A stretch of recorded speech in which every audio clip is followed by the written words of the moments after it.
శ్రీమాత్రే నమః. మనం మహాభారతంలో ఉండేటువంటి వాస్తు జ్యోతిష భాగాల గురించి తెలుసుకుంటున్నాం.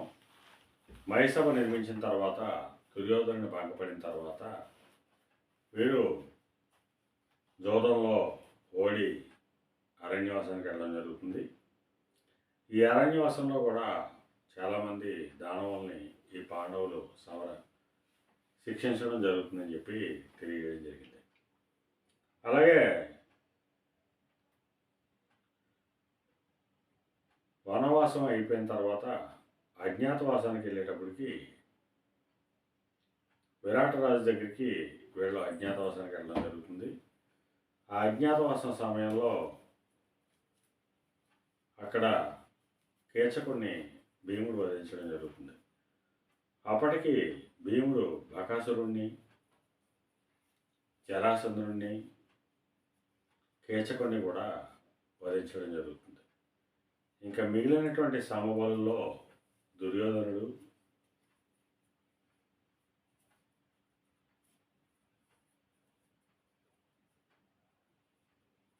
ఒక్కడే మిగలడం జరుగుతుంది.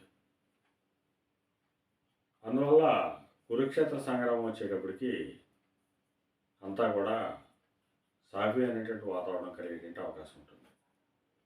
అలాగే వీళ్ళు 13 సంవత్సరాల అరణ్యవాసం అయిపోయిన తర్వాత 1 సంవత్సరం అజ్ఞాతవాసం కూడా అయిపోయిన తర్వాత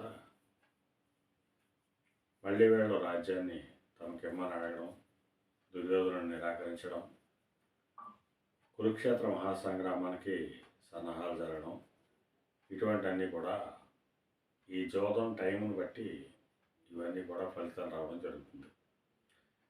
అంటే ప్రతి కార్యక్రమానికి, ప్రతి ఒక్క సంఘటనకి కూడా గ్రహాలకి, మనకు ఉండేటువంటి గ్రహస్థితి దోషానికి ముడిపడి ఉంటుందని చెప్పి మనకి శాస్త్రాల ద్వారా తెలియజేయడం జరుగుతుంది. దేవతలే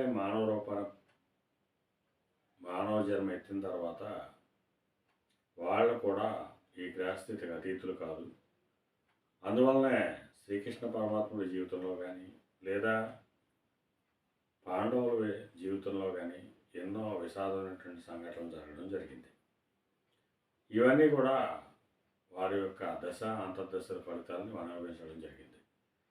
కాబట్టి ఎవరూ కూడా వీటికి అతీతులు కాదని చెప్పి మనకి అంతర్గతంగా నిగూఢంగా ఈ మహాభారతంలో తెలియజేయడం జరుగుతుంది. శ్రీమాత్రే నమః.